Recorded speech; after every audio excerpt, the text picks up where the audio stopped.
Start. प्रदूषण का दिनों दिन बेकाबू होना पृथ्वी पर उपलब्ध प्राकृतिक संसाधनों में तेजी से कमी तथा उनकी उपलब्धता की तुलना में अपेक्षाकृत अधिकाधिक दोहन किया जाना आज की बड़ी समस्याएं हैं। इससे सामान्यतः दुनिया के सभी देश और नागरिक प्रभावित हैं। वैश्विक स्तर पर आज मनुष्य के सामने सबसे बड़ी चुनौती यही है कि लगातार बढ़ते प्रदूषण की रोकथाम कैसे की जाए, जो प्रतिवर्ष से लाखों लोगों की मौत की वजह बन गया है। दूसरी ओर प्राकृतिक संसाधन निरंतर घट रहे हैं। इनके बिना आज सुखद जीवन की कल्पना भी नहीं की जा सकती। गौर करें तो इन दोनों ही समस्याओं का एक ही समाधान है: अक्षय ऊर्जा का उपयोग एवं कार्यान्वयन। अक्षय ऊर्जा यानी ऊर्जा का ऐसा स्रोत जिसका कभी क्षय नहीं हो।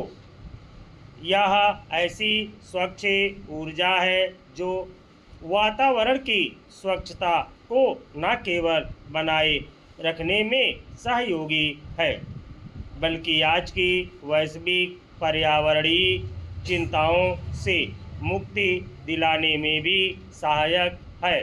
सच कहा जाए तो आज के दौर में यदि किसी भी राष्ट्र को सर्वांगीण रूप में विकसित बनाना है तो उसे प्रदूषण रहित अक्षय ऊर्जा के विभिन्न स्रोतों का उपयोग करना ही पड़ेगा, लेकिन शर्त यह है कि उनका उपयोग समुचित और व्यापक रूप में हो।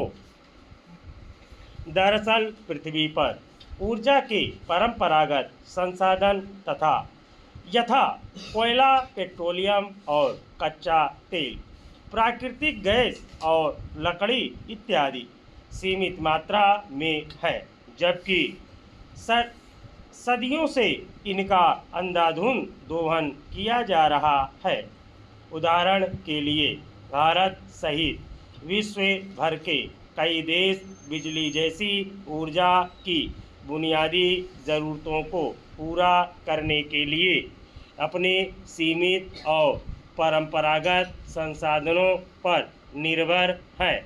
इसके अलावा पर्यावरणीय चुनौतियों यानी पर्यावरण असंतुलन और विस्थापन जैसी गंभीर समस्याएं भी हैं।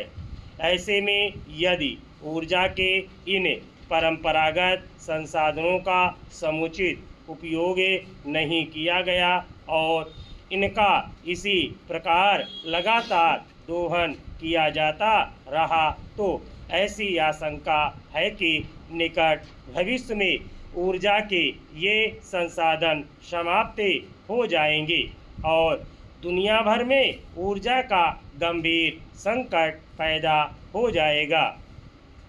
ऊर्जा के आसन्न संकट को महसूस करते हुए विश्व भर में ऊर्जा के गैर पारंपरिक स्रोतों के अधिक से अधिक उपयोग को बढ़ावा देने की ज़रूरत महसूस की गई। इसके बाद वैश्विक स्तर पर मनुष्य ने ऊर्जा के अक्षय स्रोतों से अपनी ऊर्जा आवश्यकताओं की पूर्ति करने का प्रयास शुरू किया। भारत में भी ऊर्जा के अक्षय स्रोतों के विकास और उनके उपयोग को लेकर जन जागरूकता बढ़ाने के उद्देश्य से वर्ष 2004 से ही प्रयास जारी है। इस वैकल्पिक ऊर्जा को बढ़ावा देने के लिए समय समय पर समुचित पहल किए जाने की भी ज़रूरत है। दुनिया के कई देशों द्वारा समझदारी से इसमें निवेश करने से होने वाले संभावित लाभों का पता लगाने के उद्देश्य से वर्ष 2025 के मध्य में वैश्विक